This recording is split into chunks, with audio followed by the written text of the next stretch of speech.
Bien, merci et bienvenue. On va passer à la session suivante avec Marc Ebrard de Big ID.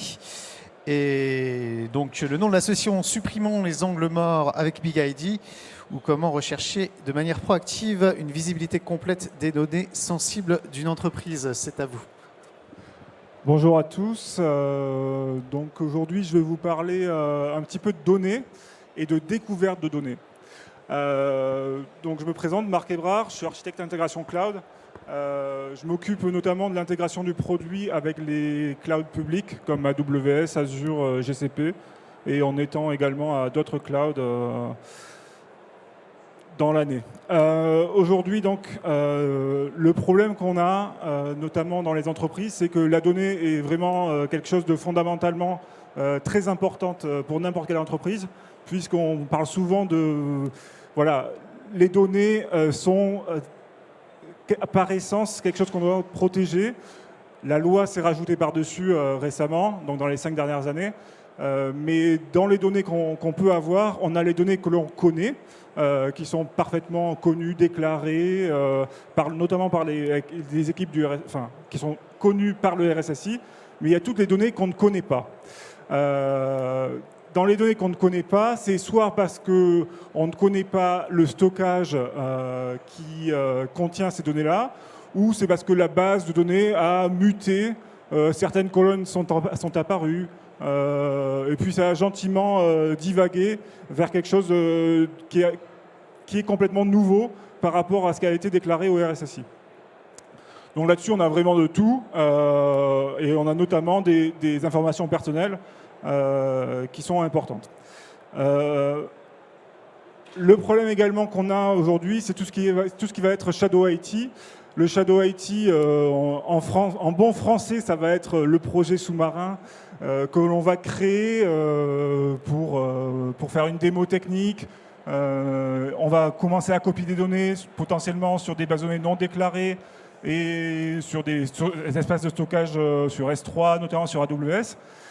Le problème de ça, c'est que ça va vraiment faire beaucoup d'innovation. On va vraiment être capable d'innover rapidement avec du Shadow IT.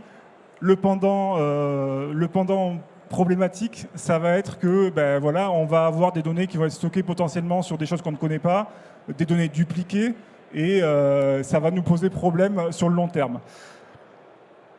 On a eu beaucoup de cas récemment, dans les 2 dernières années, de gros leaks sur S3 notamment. L'avantage avec le cloud, c'est qu'on peut créer vraiment très facilement des espaces de stockage, créer très facilement des bases de données. Donc n'importe quel développeur avec un compte AWS est capable de créer de nouvelles bases de données. Par contre, celles-ci ne vont pas être forcément déclarées au RSSI. C'est un vrai problème puisque le RSSI qui est en charge de protéger ces données-là ne va pas être capable d'en mesurer la portée. Également, si le RSSI ne le connaît pas, voilà, il peut toujours se dire moi, je n'étais pas au courant de ces données-là, donc c'était très difficile pour lui d'évaluer le risque. Alors, comment on fait ça chez Big ID? Comment on traite le problème des données? On a 3 grosses couches. La première couche, ça va être se connecter aux données. Donc, on va essayer de se connecter à toutes les sources de données. On va essayer de se connecter au système de fichiers. On va se connecter aux bases de données relationnelles. On va se connecter aux entrepôts type Hadoop.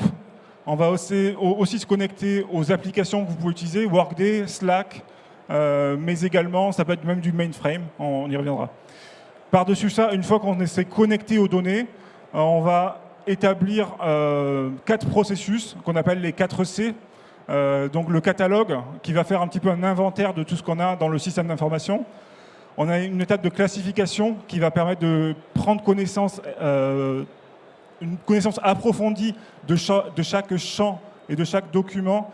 Donc qu'est-ce que vraiment ça contient? Est-ce que ça contient un numéro de carte bleue? Est-ce qu'on contient des emails? Est-ce que ça contient vraiment une analyse en profondeur? Il y a également une partie corrélation qui va être de la modélisation d'entités. On va être capable de modéliser un customer, un patient, Voilà,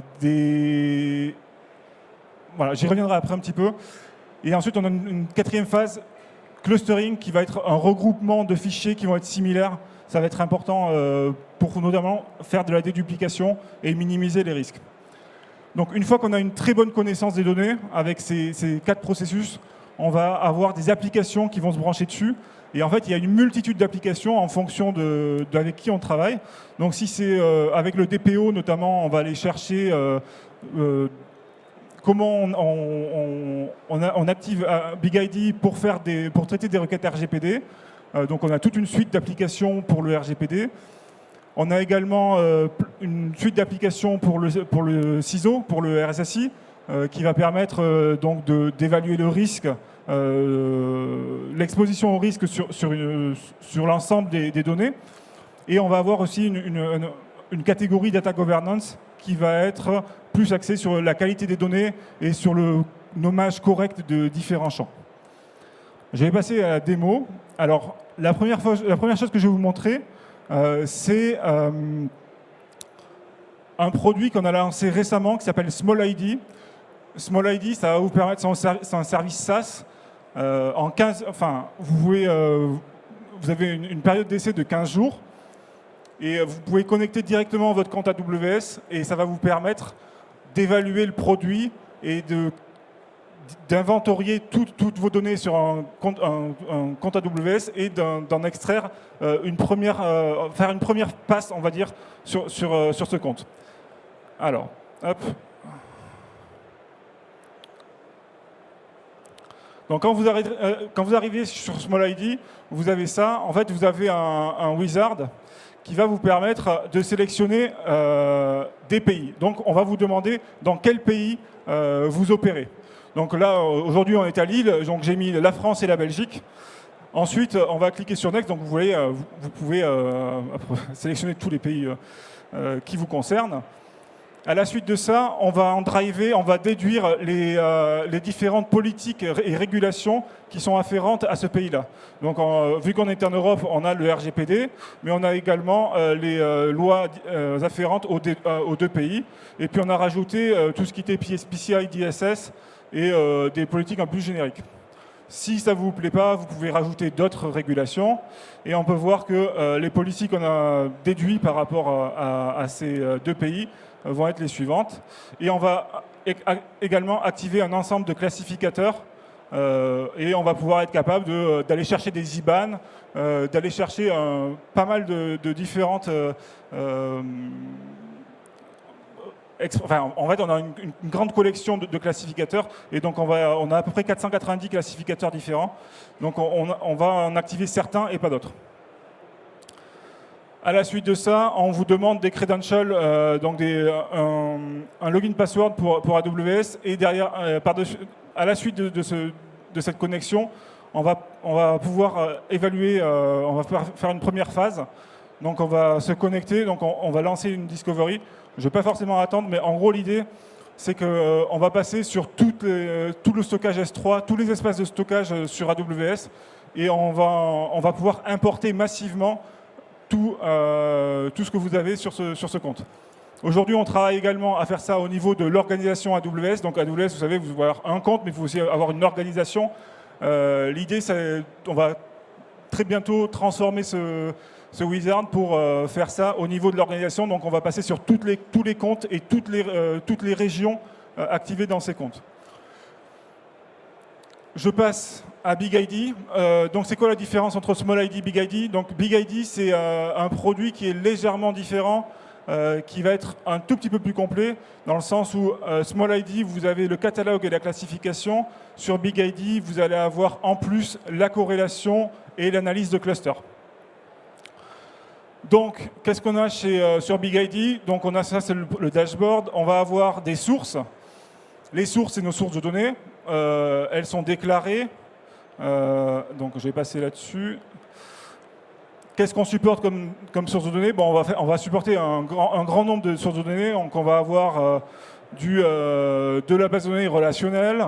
On va avoir du S3. On va également avoir du Slack. Du 365. C'est pas évident avec le micro. Voilà. Donc on va connecter à une variété de données. On peut même importer des repositories GitHub, du Google Drive également. Donc une fois qu'on s'est connecté à ces données, on va être capable d'aller investiguer un petit peu ce qu'on a dedans. Alors BigID ne rajoute pas un problème au problème. BigID ne va jamais copier les données vers BigID. On va uniquement faire des calculs locaux. Donc on va avoir un scanner qu'on déploie proche de la donnée, typiquement sur AWS pour réduire les coûts. Mais on n'en extrait que la métadonnée ou des condensats d'une sous-partie. On va pas tout scanner en général, on fait beaucoup de sampling parce qu'on n'a pas besoin d'aller sampler, d'aller processer l'entièreté de vos données. Ensuite, je voulais passer sur la classification. Donc ça, c'est la première phase qu'on fait en général. Donc là, les classificateurs, on va voir que sur toutes mes données, je vais être capable d'évaluer, ben voilà, trouve-moi toutes les IPv4, trouve-moi tous les noms tous les social security numbers que je peux avoir américains, donc les credit cards. Donc ça, c'est un gros moteur de regex, en gros, un peu plus compliqué. Mais en plus de ça, on va avoir du NLP, donc on va être capable de comprendre par le langage qu'un nom est un nom américain, qu'un nom est un nom français. Et on va rajouter du contexte, c'est très important. Les classificateurs, ça ne se limite pas au texte. On peut classifier un document et par rapport à sa structure et en comprendre un petit peu l'essence. Ça peut être, on va pouvoir considérer, évaluer un document et le classifier en tant que CV. On va pouvoir à peu près avoir plein de types de documents comme ça. Et BigID a récemment rajouté, donc ça c'est du pure machine learning pour le coup.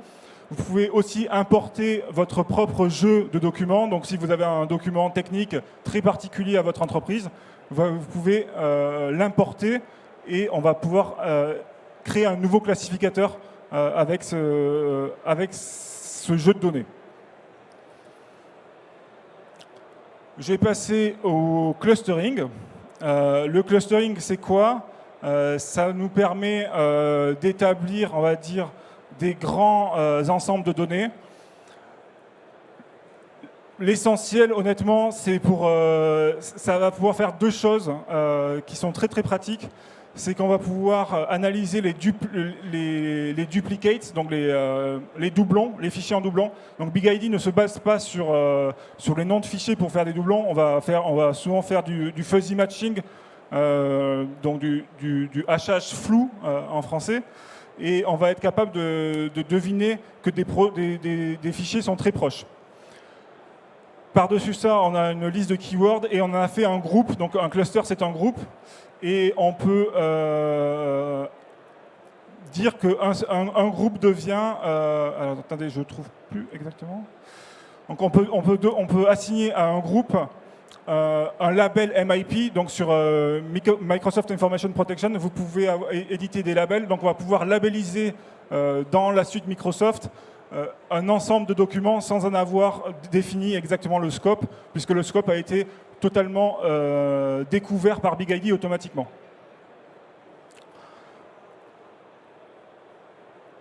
Donc ça, c'est la notion de sensitivity level notamment.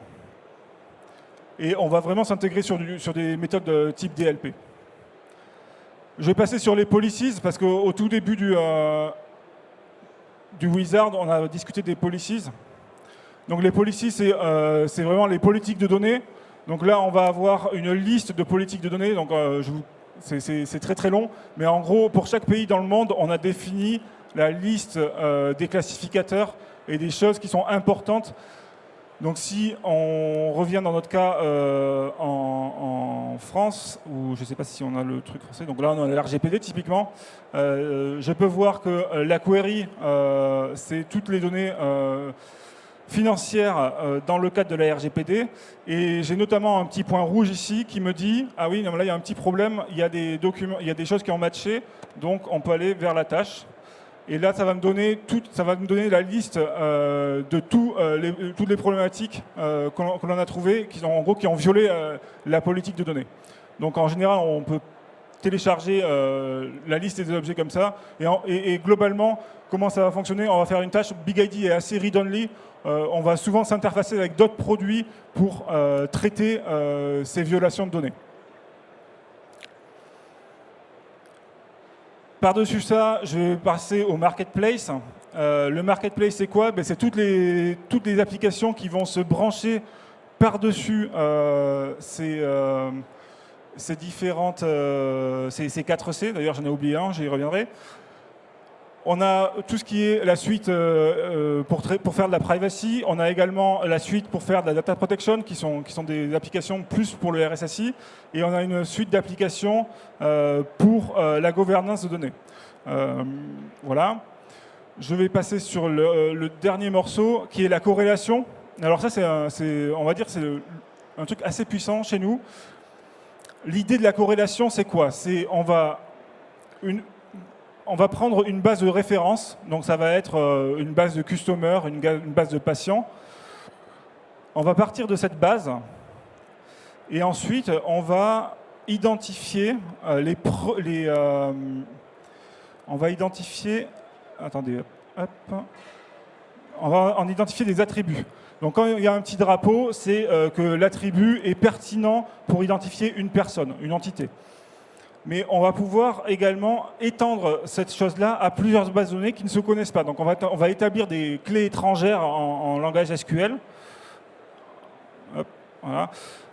Et du coup, quand on va faire une requête RGPD, quand on va traiter une requête RGPD, on va être capable de traverser tout notre arbre de bases de données et être capable d'identifier les champs pertinents pour l'ensemble des données qu'on a pu découvrir.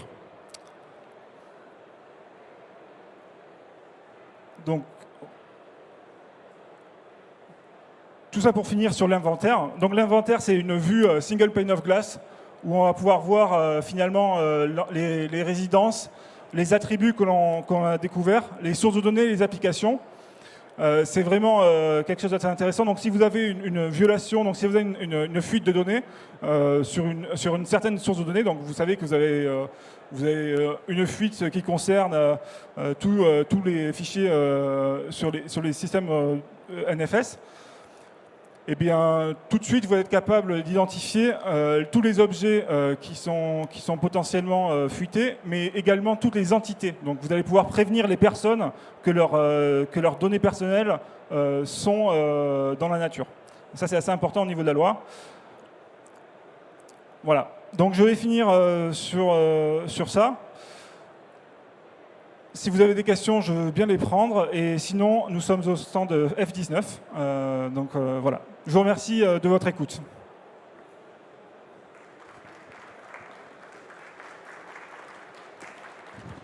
Alors, je vais prendre les questions s'il y a des questions dans la salle. Quelqu'un veut-il poser une question ?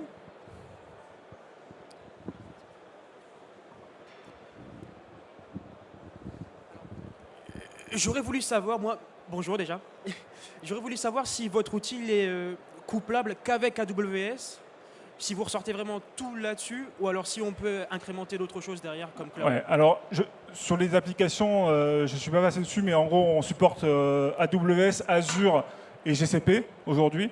Donc, on supporte les 3 gros clouds. BigID, globalement, est une solution très interconnectée. On est API first, donc c'est un truc assez important. On va pouvoir importer nos sources de données avec, si vous avez des exports CSV, on va pouvoir importer massivement les sources de données également. Donc on a plusieurs solutions, mais on a 3 applications pour les 3 gros clouds. D'ailleurs, s'il y a des gens de Skyway dans la salle, je veux bien créer la prochaine application pour Skyway. Mais voilà, l'idée, c'est de faciliter la tâche à nos clients sur ce point-là. C'est un des gros piliers d'ailleurs de BigID. Est-ce qu'il y a d'autres questions ? Pas d'autres questions ? Écoutez, merci beaucoup. Rappelez-nous votre numéro de stand. F19. F19, oui. Très bien. F19, facile à retenir. Merci.